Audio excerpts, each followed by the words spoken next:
Hello everyone, welcome to GS of civil services classes YouTube channel. आज की video में हम देखेंगे कि आपकी last 1 month strategy 70th BPSC mains के लिए क्या होनी चाहिए। 70th बीपीएससी मेंस जो होने वाली है वो 25 अप्रैल से शेड्यूल्ड है। एंड अभी ये वीडियो आप जब देख रहे हैं तो ये 24 मार्च को जाएगी, तो आपके पास बिल्कुल एग्जैक्ट 1 मंथ बचा है। अब इस 1 मंथ में आपको क्या करना चाहिए और क्या नहीं करना चाहिए। जो करना चाहिए वो कंपल्सरली करना है एंड जो नहीं करना चाहिए वो भी कंपल्सरली नहीं करना है। ये सारे मिस्टेक्स को अवॉइड करना है, तो इसमें हम यही डिस्कस करेंगे। इसमें मैं अपनी 1 मंथ स्ट्रैटेजी आपको बताऊंगी जो मैंने 67-68 के लिए फॉलो की थी। तो कैसे आप उस चीज़ को इम्प्लीमेंट करके आप अपने 70th बीपीएससी मेंस की तैयारी को एक अंतिम एक्सेलरेशन दे सकते हैं। एंड बिफोर गोइंग अहेड, आगे स्ट्रैटेजी पे बात करने से पहले एक जो मेजर स्ट्रैटेजी आएगी इस 1 मंथ में वो होगी आंसर राइटिंग की प्रैक्टिस। और आई वुड से कि एक ऑफलाइन टेस्ट आप दे दो। आई रिमेंबर कि जब मैंने 67 दिया था तो मेरी कुछ गलतियां हुई थी मेरे से GS1 के पेपर में, जिसमें मैंने DI का क्वेश्चन एक गलत करके उसको फिर से काट के सही किया था। And I was gone into anxiety उस टाइम सेंटर पे। तो जब मैंने इसको एक एनालाइज़ किया, जब मेरा एग्ज़ाम ख़त्म हो गया, जब मैंने सोचा कि 767 जब मैंने दिया तो उसमें मैं और क्या इम्प्रूवमेंट कर सकती थी, तो मुझे सबसे पहला यही आया कि काश मैंने एक ऑफलाइन टेस्ट दिया होता। Even though I got a very good marks in GS1, क्योंकि जो मैंने काट के बनाया वो मेरा DI सही निकला।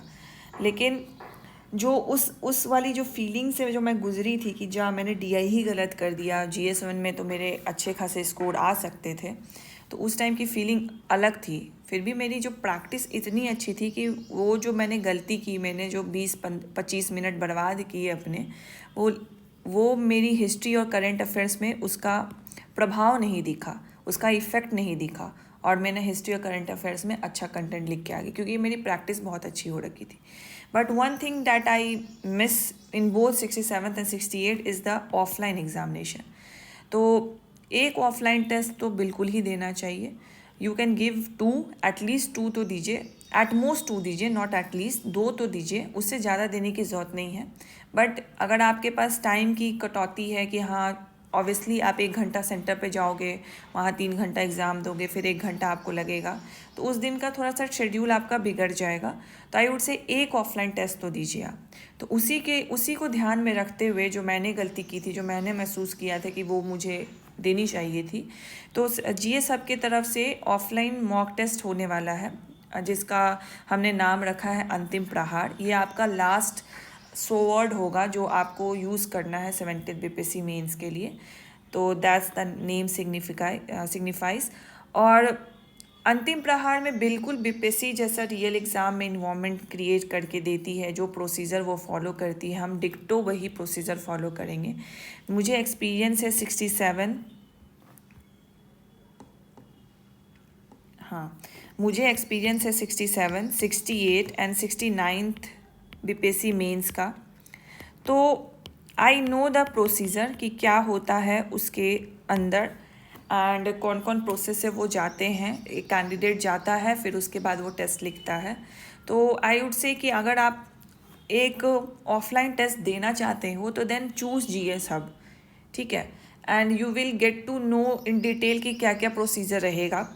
आपका एडमिट कार्ड प्रोवाइड कराने से लेके आप जब सेंटर पे आओगे अपना एग्ज़ाम देने, तो जो चेकिंग होती है उसी तरीके से हम करवाएंगे, अटेंडेंस लेंगे आपका, एंड जो भी वहाँ प्रोसीजर फॉलो होता है हम उसको सेम टू सेम मैच करने की कोशिश करेंगे।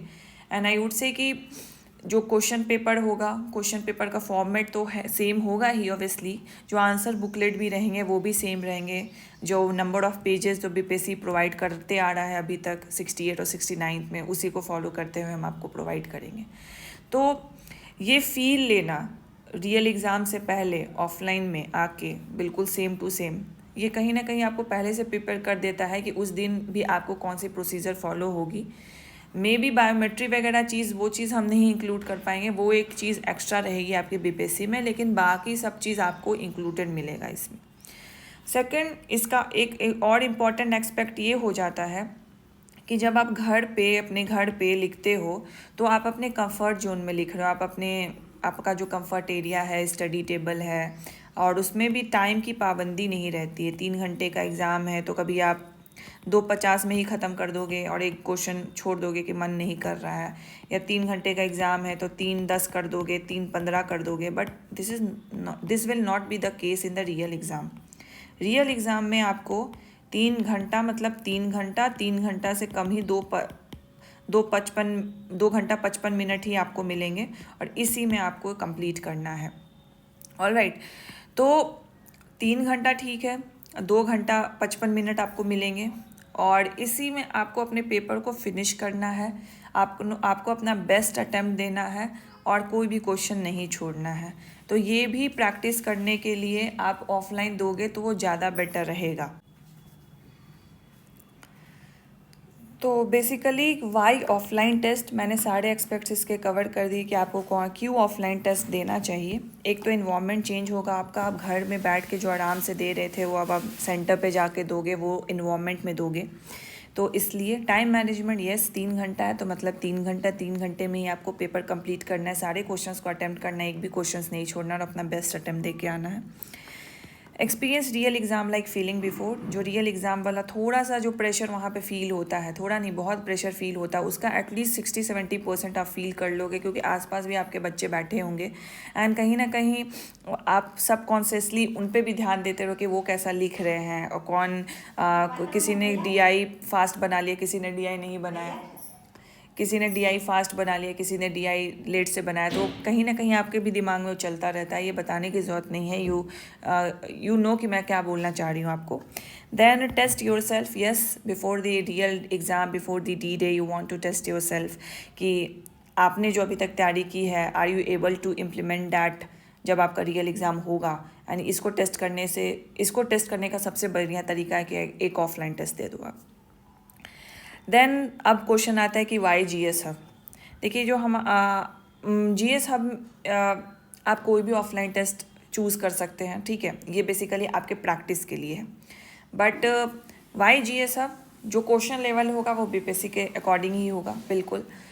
थोड़ा सा उससे आपको हार्ड मिल सकता है, so that we want to give you shocks, क्योंकि BPSC शॉक्स दे रहा है, एंड वो शॉक्स मिलना बहुत ज़रूरी है। Even in the 68 BPSC shock दिया उसने, जहाँ पे उसने नंबर ऑफ शॉर्ट क्वेश्चंस को डिस्क्लोज नहीं किया कि कितने देगा वो, तो उससे मिला हमें शॉक। दूसरा, जो शॉर्ट क्वेश्चन थे वो इतने डायनेमिक थे, इतने रैंडम थे, उससे शॉक मिला हमें। 69th में भी, 69th में तो थोड़ा सा पैटर्न हमें 68 से पता चल गया, बट 69 में भी शॉर्ट क्वेश्चन की डायनेमिसिटी उतनी ही थी, तो उससे भी आपको शॉक मिलेगा। तो शॉक जो एक एलिमेंट है BPSC में मेंस में, तो वो हम उसको रेप्लिकेट करेंगे। देन मॉडल आंसर, जितने भी आपने हमारे कंटेंट देखे हैं, इवन इन द नोट्स और इन द मॉडल आंसर आपको टू दी पॉइंट एंड एकदम होलिस्टिक मिलेंगे। मैं थोड़े 1-2 सैम्पल्स आपको दिखा देती हूँ जो मेंटरशिप बैच में चल रही है। For example, what is GI tag, आप यहाँ पे देखो, ये इंग्लिश के मॉडल आंसर है, जिसमें एक क्वेश्चन है what is GI tag and describe out the few GI tags of Bihar. तो हमने जो भी मॉडल आंसर हम देते हैं वो ऐसा देंगे कि आपको इधर उधर जाने की ज़रूरत नहीं है, और 8 मार्क्स का क्वेश्चन है तो 8 मार्क्स के अकॉर्डिंग ही हम आपको देंगे। तो आप देखो क्या सिंपल पूछा, GI टैग और describe about few GI tags of the Bihar, simple question है, तो GI टैग के बारे में बता देंगे, थोड़ा सा ऑब्जेक्टिव बता देंगे, GI टैग्स ऑफ बिहार के बारे में बता देंगे। How the Supreme Court time to time has protected the freedom of speech.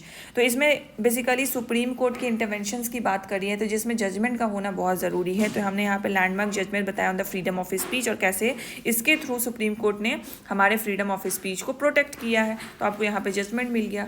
इतना to the point model answer I don't think so market में BPSC के लिए अवेलेबल है, क्योंकि मैंने भी अपने टाइम नोट्स खोजा था, मॉडल आंसर देखती थी, बट मुझे वो चीज़ फीलिंग नहीं आती थी कि ऐसा कंटेंट मैं जाके एग्जाम में लिखूंगी। तभी मैंने रिलाई किया कि मैं खुद का नोट्स बनाऊंगी, एंड ऑलवेज रिलाई उसी पे करना चाहिए कि खुद के नोट्स बनाइए। ये सारे नोट्स आपको तभी काम देंगे जब आपके खुद के नोट्स प्रिपेयर्ड हैं, आपके फंडामेंटल अंडरस्टैंडिंग प्रिपेयर्ड है, फिर आपको ये सारे नोट्स काम देंगे, ठीक है। लेकिन अगर आपके पास टाइम की क्रंच है तब आप हमारे नोट्स को रेफर कर सकते हैं. You can see many samples जो मैंने यूट्यूब पे भी डाले हुए हैं and even on the Telegram पे डाले हुए हैं. Then explain federalism. ऐसा क्वेश्चन बहुत पूछता है. मान लीजिए आपसे पूछ लेगा इंडिगो रिवोल्ट, बस ऐसे ऐसे दे के छोड़ देता है. फिर आपको उसमें क्या करना है, तो उसमें आपको होलिस्टिक बताना है कि क्या होता है. थोड़े सारे उसके जो होलिस्टिक सब हेडिंग्स हैं उसके थोड़े थोड़े पॉइंट्स को टच करना है और उसको कंप्लीट कर देना है इवन इन द शॉर्ट्स. तो एक्सप्लेन फेडरलिज्म, थ्योरेटिकल फाउंडेशन बताया, एसेंशियल फीचर बताया, टाइपोलॉजीज बता दिया. तो इसमें क्या किया हमने, सारे एक्सपेक्ट को एक्सप्लेन फेडरलिज्म में कवर कर दिया, क्योंकि इसने कुछ स्पेसिफिक नहीं पूछा, इसने बहुत जनरल पूछ दिया कि बताओ फेडरलिज्म क्या होता है. Briefly tell about the global gender index of India. तो ग्लोबल जेंडर गैप इंडेक्स, तो हमने ग्लोबल जेंडर गैप बता दिया, उसमें हमने इंडेक्स बता दिया, पैरामीटर्स उसके बारे में बता दी, इंडिया की परफॉर्मेंस बता दी, सेक्टर वाइज एनालिसिस बता दिया एंड एक मैप भी दे दिया कि इसमें आप ऐसे तो बना नहीं सकते, तो आप डायग्राम के थ्रू बताओगे. बट यहाँ पे हमने आपको डेटा दे दिया कि इस डेटा को लेकर आप पिक्टोरियल डायग्राम में कैसे इसको कन्वर्ट कर सकते हो. Challenges and way forward and conclusion बता दिया. तो यू कैन सी कि कैसा हम मॉडल आंसर प्रोवाइड करते हैं. तो अगर आपको थोड़ी सी भी दिक्कत होती है आंसर्स को फ्रेम करने के लिए, you can totally rely on the model answer and get your answer frame. Analysis बहुत ज़रूरी है, आगे हम बात करेंगे जो 1 मंथ की स्ट्रैटेजी रहेगी. इवन इन द हिंदी आप देखो, ये हिंदी में भी अवेलेबल है, क्योंकि मेरी जो मीडियम है वो इंग्लिश है. तो बहुत लोगों को लगता है कि जो मेंटरशिप और जो कंटेंट्स हम प्रोवाइड करते हैं वो सिर्फ इंग्लिश में करते हैं, बट ऐसा नहीं है, हिंदी में भी जाती है. तो पटना कलम चित्रकला की विशेषताएं समझाएं. तो मैं पटना कलम चित्रकला की प्रमुख विशेषताएं, डायरेक्ट हम उसी टॉपिक पे आएंगे, हम इधर उधर बात नहीं घुमाएंगे, जो पूछा है उस पर डायरेक्ट सब हेडिंग देंगे और उसको करेंगे. भारत सरकार अधिनियम 93 प्रावधानों की व्याख्या करें. तो प्रमुख प्रावधान, महत्व एंड प्रभाव, डायरेक्ट हम आएंगे, बिल्कुल टू दी पॉइंट आंसर लिखना है, तभी आपको मिलेगा. एंड जो सब हेडिंग है वही सब हेडिंग को आप आंसर में यूज़ कर लीजिए. तो देखिए हिंदी में भी आपको मॉडल आंसर प्रोवाइड किया जाएगा. तो मॉडल आंसर क्वेश्चन लेवल की बात कर ली, टू दी पॉइंट कंटेंट जो भी हमारे साथ जुड़े हैं. मेरी जो स्ट्रैटेजी हमेशा रही है वो PYQ के बेसिस पे रही है. मैं हमेशा से ही PYQ का रोल आपको बताते आ रही हूँ कि कैसे PYQ का यूज़ करके आप BPSC का मेंस एग्जाम तो बिल्कुल बहुत ईजिली क्लियर कर सकते हो, इवन फॉर द प्रीलिम्स. तो PYQ हमारी बेस रही है. तो हमारी बहुत स्ट्रैटेजिक प्रिपरेशन चलती है, जो हम टॉपिक लिस्ट पहले ही सेग्रीगेट कर लेते हैं कि कहाँ से प्रोबेबिलिटी है आपको क्वेश्चन आने की. हिस्ट्री की तो स्टैटिक हो जाती है, करंट अफेयर थोड़ी डायनेमिक है, जियो इको डायनेमिक है, पॉलिटी भी स्टैटिक प्लस डायनेमिक है एंड साइंस टेक तो डायनेमिक है ही. तो ये टॉपिक लिस्ट हम पहले ही आपको प्रोवाइड कर देते हैं. उसी हिसाब से फिर उसी टॉपिक लिस्ट में भी जो भी जिसकी प्रोबेबिलिटी ज़्यादा है उससे हम क्वेश्चन आपको देंगे एंड देन उससे क्वेश्चन देंगे और उसी को उसका मॉडल आंसर प्रोवाइड होगा और कुछ 1-2 शॉक्स भी देंगे जो BPSC में भी आपको फील होगा कि अगर ऐसा क्वेश्चन आ जाएगा तो आप कैसे लिखोगे. तो आई वुड से कि जो भी ऑफलाइन टेस्ट देने आ रहे हैं, try to write every question, every single question. अगर कोई question out of the box है उसको भी लिखने का ट्राई कीजिए. कुछ भी जनरलाइज लिखिए, कुछ भी generalise, even if you know a little bit of it. ठीक है, कुछ भी जनरलाइज लिख के आना, लेकिन लिख के आना, क्वेश्चन नहीं छोड़ना है. 0 मार्क्स से अच्छा 1 से 2 मार्क्स भले होते हैं और 1 से 2 मार्क्स से रैंकिंग बहुत डिफर करती है. And given the number of vacancies 2000 plus vacancies है 70th BPSC में, तो 1-2 मार्क्स बहुत डिफर कर देगा इसको, रैंक को बहुत ज़्यादा. अब हम देखते हैं कि अब हम आते हैं कि लास्ट 1 मंथ में आपकी क्या स्ट्रैटेजी होनी चाहिए. एक जो मेजर स्ट्रैटेजी थी इस लास्ट 1 मंथ में वो है आंसर राइटिंग, जो हमने डिस्कस कर लिया, जिसमें एक ऑफलाइन टेस्ट तो आपको बिल्कुल ही देना चाहिए. एंड हाँ, जो भी अंतिम प्रभार है ये ऑनलाइन भी चलेगा. बहुत बच्चे इतने दूर रहते हैं, जो पटना और बेगूसराय सेंटर है सर का, तो वो ऑब्वियसली नहीं आ पाएंगे. उनको लगेगा कि उनके 2-3 दिन बर्बाद हो जाएंगे. लेकिन अगर आप एक दिन के अंदर इसको मैनेज कर पाते हैं तब आइए. अगर 2-3 दिन लग जाता है तो मत आइए, आप घर पे ही बैठ के दे सकते हैं. मॉडल आंसर एनालिसिस आप वगैरह कर सकते हैं. लास्ट 1 मंथ स्ट्रैटेजी में जो प्रिंसिपल मोटो है वो है revision plus answer writing plus analysis. This will be the principal motto for you. यहाँ पे हमें ज़्यादा नोट्स अब नहीं पढ़ना है. जो हमारे पास नोट्स है वो सफिशिएंट है. जो मेंटरशिप से जुड़े हैं उनके जो नोट्स मिले हैं वो सफिशिएंट है. उससे आगे बढ़ने की ज़रूरत नहीं है. जो मेंटरशिप से पहले से जुड़े थे, जो खुद से ही नोट्स बना रहे थे, वो नोट्स सफिशिएंट है आपकी. तो बस उस पर कॉन्फिडेंस रखिए, इधर उधर नहीं भटकना है. The revision, answer writing and analysis is the principle to crack the 70th BPSC mains examination and this will be the motto for your 1 month strategy for the 70th BPSC mains. ठीक है. अब revision strategy आपकी क्या होनी चाहिए. तो revision strategy आपकी होगी GS1 को भी लेना है, GS2 को भी लेना है एंड SA को भी लेना है.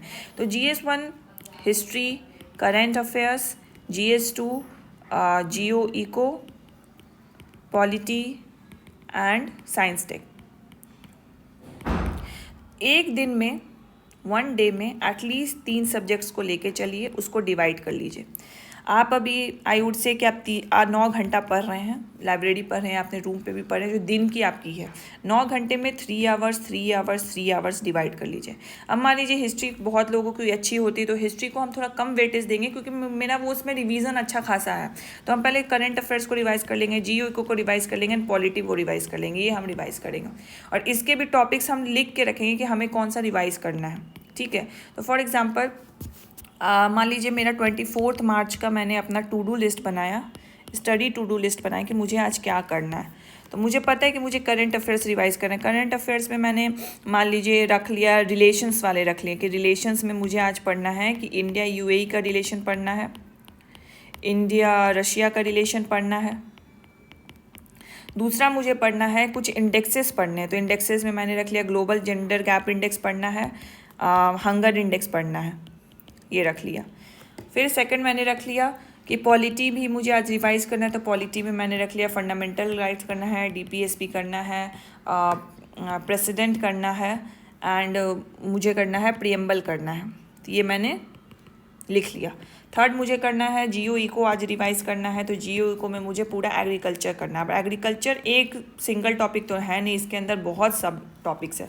तो एग्रीकल्चर में भी मुझे एक तो बिहार एग्रीकल्चर के बारे में पढ़ना है, बिहार में एग्रीकल्चर बैकवर्डनेस, प्रोडक्टिविटी क्यों कम है वो पढ़नी है। दूसरी मुझे पढ़ना है इसमें एग्रीकल्चर में एमएसपी पढ़नी है मुझे। तीसरा मुझे इसमें पढ़ना है एग्रीकल्चर में वो है ग्रीन रिवॉल्यूशन पढ़ना है। चौथा अगर मुझे इसमें पढ़ना है तो वो पढ़ना है फॉर एग्ज़ाम्पल हम डबलिंग ऑफ फार्मर इनकम्स, तो हम वो पढ़ेंगे।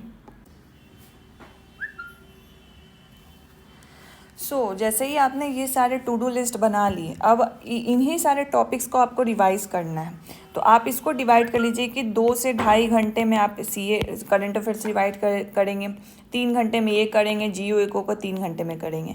और 3 घंटे का मतलब 3 घंटा, मतलब 3 घंटा से थोड़ा कम हम चले जाएंगे 10 मिनट, लेकिन 3 घंटा को, या ज़्यादा भी चले जाएंगे 10 मिनट, लेकिन 3 घंटा को 3.5 घंटा नहीं बनाना, 4 घंटा नहीं बनाना, नहीं फिर मेरे बाकी के टॉपिक्स छूट जाएंगे, ठीक है।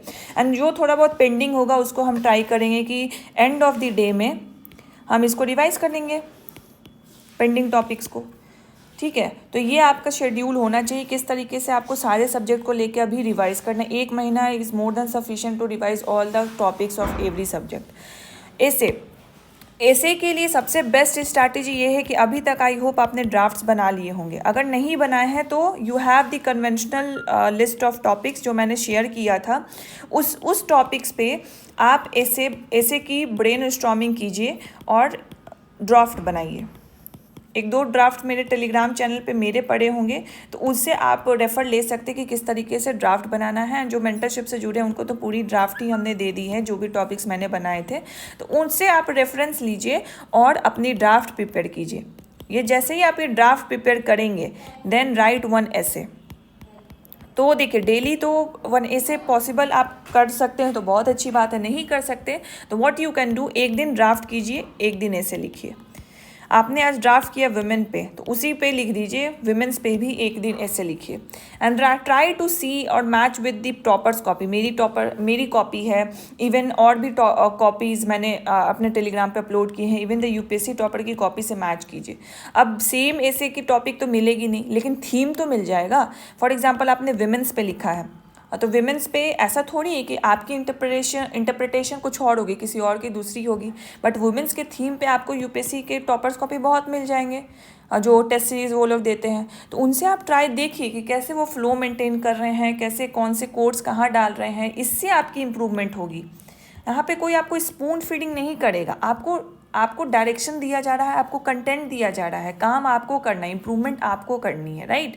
वो कहानी सुनी होगी ना जो द्रोणाचार्य और अर्जुन वाला था। द्रोणाचार्य के तो बहुत शिष्य थे, बट अर्जुन में ऐसी क्या खासियत थी, तो द्रोणाचार्य ने क्या बताया कि मेरे सिखाने के बाद भी वो अपनी तरफ से और सीखना चाहता है, तभी वो इतना महान धनुर्धारी बन चुका है। तो ये चीज़ आपको करनी है। आप सिर्फ सोचेंगे कि मुझे सामने वाला जो है, जो मुझे गाइड कर रहा है, वो कंटेंट भी दे दे, मुझे तरीका भी बता दे और मुझे सब कुछ लाइन बाय लाइन बताए, वैसा नहीं हो पाएगा। आपको सब कुछ डायरेक्शन देते जाएगा, बट उस डायरेक्शन में भी आपको अपने हिसाब से क्या आपकी कमी है उस हिसाब से आपको उसमें चेंजेस करने होंगे, तभी वो ठीक होगा। ठीक है, तो ऐसे आपको करना है। Time to give you to optional और हिंदी क्वालिफाइंग एंड DI। देखिए ऑप्शनल के लिए आप अभी क्या कर सकते हैं कि वीक में 3 से 4 दिन ऑप्शनल के लिए दे दीजिए, जिसमें 1 घंटा 2 घंटा आप इसको अलॉट कीजिए। Try to see PYQs and try to see Ghatna Chakra के MCQs। ठीक है, और मैंने ऑप्शनल की स्ट्रैटेजी पॉलिटी, हिस्ट्री और ज्योग्राफी के लिए अपलोड कर दी है, तो प्लीज़ वॉच दैट वीडियो अगर आपकी तीनों में से कोई ऑप्शनल है तो। हिंदी क्वालिफाइंग के लिए सामान्य हिंदी वाली एक बुक आती है, try to give 1 hour to him इसको भी दीजिए, 1 आवर इसको भी दीजिए। इसमें क्या कीजिए कि ऐसे जो है जिसकी हिंदी बहुत कमज़ोर है तो वो लिख लीजिए। हिंदी मीडियम के लिए आई डोंट थिंक सो आपको ज़्यादा दिक्कत होगी, व्याकरण बस पढ़ना है आपको। हिंदी इंग्लिश मीडियम वाले के लिए 1 आवर दे सकते हैं आप, अल्टरनेट डेज पे दे दीजिए 1-1 घंटा।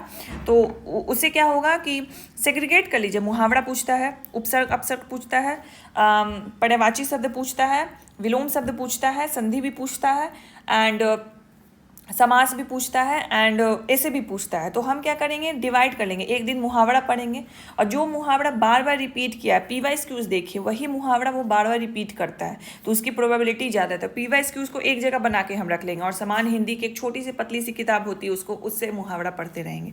तो डेली रिवाइज कीजिएगा ना तो आपको याद हो जाएगा।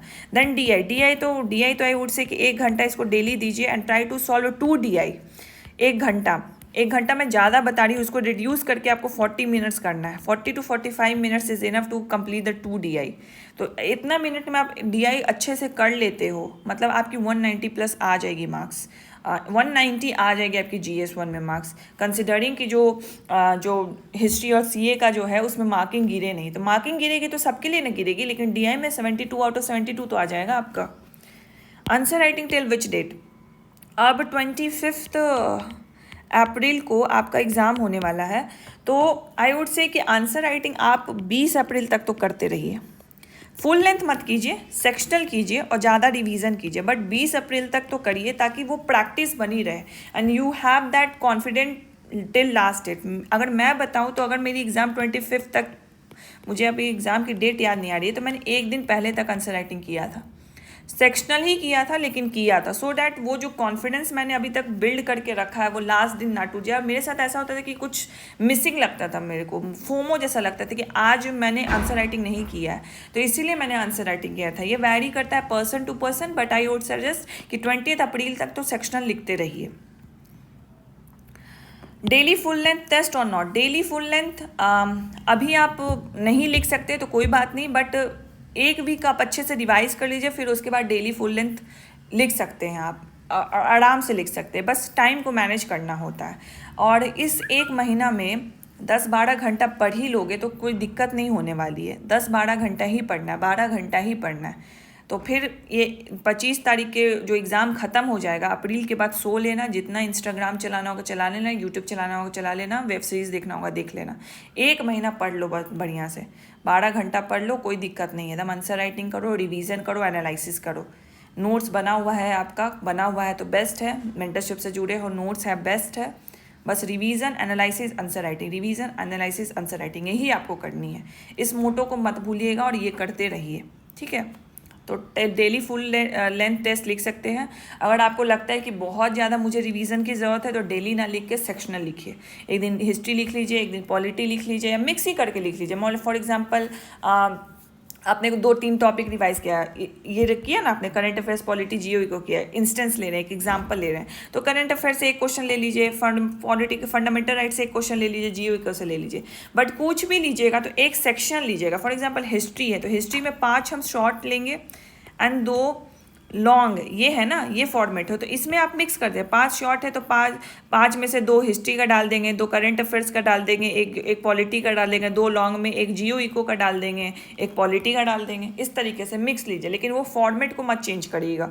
और जो टाइमिंग है, फॉर एग्जाम्पल 5 शॉर्ट 2 लॉन्ग, तो इसमें आपको कितना टाइम लगेगा उसी हिसाब से आपको लेना है।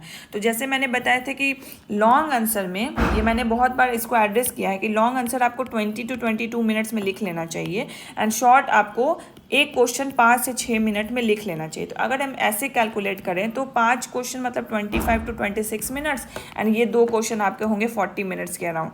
तो आपको ये कंप्लीट कर लेना है 60 to 65 मिनट्स के अंदर।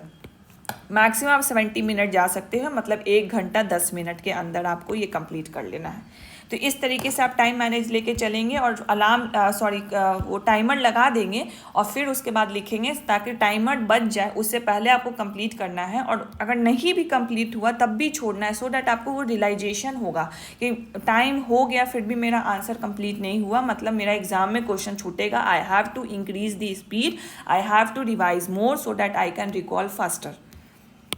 Adding more contents at this stage, I think it is one of the biggest blunder that you can do at this time. आपके पास जो कंटेंट है that is sufficient, have that confidence on your content, बस उतना sufficient है, उसी से आप सारे क्वेश्चंस को डील करके आ जाओगे। जो मैंने टॉपिक लिस्ट आपको मेंस के लिए दी थी या आपने कहीं और से भी पढ़ी है, कोई बात नहीं, यू हैव दैट अंडरस्टैंडिंग कि ये PYQs के अनुसार है, BPSC के अनुसार है। अगर आप सीरियस कैंडिडेट हो तो आपको वो पता होगा कि आपने हर टॉपिक को टच कर लिया है।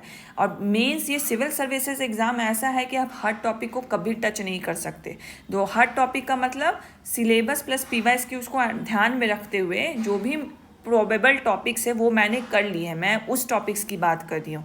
उससे आउट ऑफ द बॉक्स जो क्वेश्चन आएगा वो सबके लिए आउट ऑफ द बॉक्स होगा, तो उसके लिए हम परेशान नहीं होंगे, ठीक है। तो इस टाइम पे ज़्यादा कंटेंट को डालना और नया नया टॉपिक्स पढ़ना is one of the biggest blunder you can do. तो हमें क्या करना है, जो हमारे पास नोट्स हैं, जो हम नोट्स पढ़ रहे हैं, उसी को रिवाइज करेंगे, आंसर राइटिंग करेंगे, एनालिसिस करेंगे। मिस्टेक्स टू अवॉइड, सबसे पहला मिस्टेक्स तो यही है कि you are adding more contents, you are referring और ज़्यादा से ज़्यादा PDFs, उसको करना। सेकेंड मिस्टेक्स ये होगा कि एक तो आप ऑफलाइन टेस्ट नहीं देंगे, तो एक ऑफलाइन टेस्ट दे दीजिए। अगर आप हमारे यहाँ पटना और बेगूसराय नहीं आ सकते तो आपके आसपास जो भी कोई ऑफलाइन टेस्ट ऐसा चल रहा है तो प्लीज़ जाके एक ऑफलाइन टेस्ट दे दीजिए। आई वुड से कि दे देना चाहिए, you get the real feel of the exam, थोड़ा बहुत तो रियल फील आ जाता है। थर्ड आपका ये होगा कि बहुत लोग ये पूछते हैं कि पेन कौन सा यूज़ करें, क्या करें, बहुत मुझे मैसेजेस आते हैं पर्सनली यूट्यूब पे, टेलीग्राम पे। तो देखिए मैंने रेनॉल्ड्स यूज़ किया था, बट आपकी कंफर्ट किसी और से होगी, तो ये कंफर्ट आपको कैसे पता चलेगा? ये कंफर्ट पता चलेगा जब आप प्रैक्टिस करोगे। तो ये क्वेश्चन उठना ही नहीं चाहिए था कि कौन सा पेन आप यूज़ करते थे। अगर आपने अच्छी खासी प्रैक्टिस की होगी तो यू गेट टू नो कि आप कंफर्टेबल हो कि नहीं हो उस पेन से। अगर नहीं हो तो नहीं करोगे, नहीं लिखोगे, चेंज करोगे तो चेंज करो। अभी तक आपको चेंज कर लेना चाहिए था, चेंज करते, फिर देखते कंफर्ट है कि नहीं, फिर चेंज करते। मैंने भी अपने टाइम्स 2-3 लिंक ग्लेशियर यूज़ किया, मुझे नहीं बना उसमें, मुझे मेरे हाथ उसमें दुखते थे तो मैंने वो चेंज किया। फिर मैंने रेनॉल्ड्स ही पहले लिखती थी, लिंक ग्लेशियर किया, फिर लिंक ग्लेशियर से रेनॉल्ड्स ही आ गई क्योंकि वही मुझे कंफर्ट लग रहा था, तो रेनॉल्ड्स मैंने यूज़ किया। उसी तरह आप यूज़ कर सकते हो, चेंज करते रहो ना। ये तो खुद की होनी चाहिए कि मुझे कौन सा पेन सूटेबल लग रहा है और कुछ लिखना है।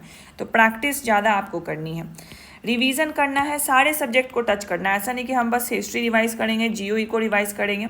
और ज़्यादातर स्टूडेंट क्या करते हैं ना कि GS1 पे तो बहुत ध्यान देंगे, हिस्ट्री करें, GS2 का GOE को वाला पार्ट छोड़ देते हैं क्योंकि उन्हें बहुत ये हार्ड लगता है। और GOE को वाला पार्ट छोड़ते हैं, GS2 में आपकी मार्क्स बहुत लो हो जाएगी, तो सिलेक्शन की चांसेस भी कम हो जाएंगे। अगर सेलेक्ट भी हो गए तो रैंक बहुत कम आ जाएगी। तो GS2 को इग्नोर ना करें। थर्ड, ऐसे को भी बहुत लोग इग्नोर कर देते हैं कि ऐसे क्या है, कहानी ही तो लिखनी है, मेरे पास थोड़ा बहुत कंटेंट होगा, मैं कहानी लिख के आ जाऊँगा। बट नहीं, try to do some brainstorming and try to frame like at least 10 ऐसे तो अभी तक आप लिख ही लो। एक महीना आपके पास 10 ऐसे आप लिख ही लो, 10 ऐसे से कम नहीं लिखना आपको, खुद आपको वो ना चेंज दिखेगा। और ऐसे के बाद एनालिसिस ज़रूर करना है, तो 10 ऐसे तो मिनिमम आप लिखो ही। एंड ये ऐसे ना 9th और 10th क्लास वाला ऐसे नहीं है, यहाँ पे आपको दिखाना है अपना आर्टिकुलेशन, तो इसीलिए ऐसे को इतना ढीला मत लो। एंड ऐसे can be the game changer for the GS1 तो है ही गेम चेंजर, वो तो बिल्कुल DI पर डिपेंडेंट है, लेकिन ऐसे भी can be the game changer. आपने 69th में देखा था, वहाँ पे तो थोड़ा सा हिंदी और इंग्लिश मीडियम वाला हो गया था, बट हाँ ऐसा भी हो सकता है BPSC में, बट हम उस एक्सपेक्ट में नहीं जाएंगे, जो हमारे हाथ में उसमें हम बेस्ट करेंगे। एंड लास्टली कि आपको क्या मिस्टेक अवॉइड ये करना है कि अभी 1 महीना के लिए सारे डिस्ट्रैक्शन को दूर कर लो। अभी क्या होता है कि जिन लोगों ने बहुत सीरियसली पढ़ाई की है तो उनको लगता है कि उनके सारे टॉपिक्स कंप्लीट हो गए हैं, they can relax and rest a little bit. ये बिल्कुल मत करो। 1 महीना बाद पूरा रेस्ट ही कर लेना। जितना वेब सीरीज़ छूट गया आपका, मूवीज़ छूट गया है, यूट्यूब पे वीडियोस आपके पेंडिंग जा रहे हैं, सब 1 महीने बाद कर लेना। अभी रेस्ट का टाइम नहीं है, अभी एकदम लास्ट एक्सलरेशन देने का टाइम है। वहाँ पे ब्रेक मत डालो, वहाँ पे ब्रेक डाल के मत बैठो, अभी एक्सेलरेशन दो और जितना फास्ट जा सकते हो फास्ट जाओ और तैयारी को मजबूत करो। इसीलिए ये फीलिंग आती है, जब मैंने भी किया था तो मुझे लगा था कि हाँ मेरे तो बहुत सारे टॉपिक हैं, तो चलो एक दिन लाइब्रेरी मिस कर देते हैं, क्या दिक्कत होगा, दूसरे दिन चले जाएंगे, थोड़ा एक दिन का रिलैक्स ले लेते हैं। तो एक मेंटल ब्रेकडाउन होता है, इतना लंबा जर्नी जाता है, तो उसमें ना 1-2 घंटे का ब्रेक ले लो। नहीं माने लाइब्रेरी जाने का 1-2 घंटे का ले लो, लेकिन फिर भी लाइब्रेरी जाओ। लाइब्रेरी अगर जाओगे ना 2-3 घंटा पढ़ लोगे, या आप अपने रूम में ही पढ़ते हो तो रूम में भी पढ़ते हो तो अपने उस कंफर्ट जोन से बाहर निकलो, जो भी आपकी टेबल स्टडी टेबल है वहाँ पे जाओ कि नहीं मुझे यहाँ पे अभी 3 घंटा बैठ के पढ़ना ही पढ़ना है। तो डेली कुछ ना कुछ पढ़ना है आपको, इतना मोटिवेशन जरूर रखना, फिर वही कन्वर्ट होते जाएगा। जैसे ही कुछ प्रोडक्टिव कर लोगे ना, क्योंकि आप पहले से मन बना के सोचे हो कि आज तो मेरा पूरा दिन बर्बाद जाएगा, उसी में 2-3 घंटा आप प्रोडक्टिव कर लेते हो तो वो आपको रेस्ट ऑफ द डे के लिए मोटिवेट कर देगा। ठीक है, तो अभी ढिलाई मत करना, अभी बिल्कुल ढिलाई मत करो। ऐसे में अभी जो भी सीरियस कैंडिडेट है वो ढिलाई कर देते कि उनकी तैयारी तो बहुत अच्छी है। एंड कभी भी ना उस लेवल पे मत सोचा करो कि मतलब आप बहुत अच्छा कर लिए हो और आपको कोई भी दिक्कत नहीं है और आपको कुछ इम्प्रोवाइज़ नहीं करना है। हमेशा इम्प्रोवाइज़ करने का सोचो। भले आप one of the best copies लिख रहे हो, try to improvise. UPSC toppers की कॉपी से देख लो ना, रैंक 1 की कॉपी से देख लो कि और क्या मैं उनसे सीख सकता हूँ और अपने आंसर्स में डाल सकता हूँ। Always try to do that. तो जिससे क्या होगा ना कि आप कोई भी एग्ज़ाम में बैठोगे, बी इट BPSC और UPSC, मतलब आप सिर्फ अपने आप से कंपेयर कर रहे हो और अपने आप को इम्प्रूव कर रहे हो। कल कैसे थे और आज कैसे बन रहे हो, और किसका रेफरेंस लेके, जो ऑलरेडी सेलेक्टेड और एक्सपीरियंस लोग हैं। तो ये हमेशा करते रहो और ये ढिलाई बिल्कुल मत करो। 1 महीना दे दो, ये लास्ट 1 महीना है, then you will be sorted और आप BPSC साइकिल से निकल जाओगे। You will be the officer soon. ठीक है, so this is all I have to say कि 1 मंथ में आपकी क्या स्ट्रैटेजी होनी चाहिए। And for someone who want to join this Antim Prahar offline test, तो आप ज्वाइन कर सकते हो। सर के नंबर पे कॉल कर देना, सर का नंबर कमेंट में पिन हो जाएगा and you can join. Patna और बेगूसराय में सेंटर है। डेट मैं बता देती हूँ, 28 मार्च को है पहला, 29 एंड 30 को है। तो ये ऑनलाइन भी चलेगा, ऑफलाइन भी चलेगा। You are welcome and you can take benefit from this offline test, mock test. So thank you so much for watching. Next video में हम अगर कुछ और भी ऐसे डाउट्स होंगे जो आप लोग कमेंट सेक्शन में छोड़ोगे, तो I will try to accumulate that and try to resolve in 1 video. Thank you.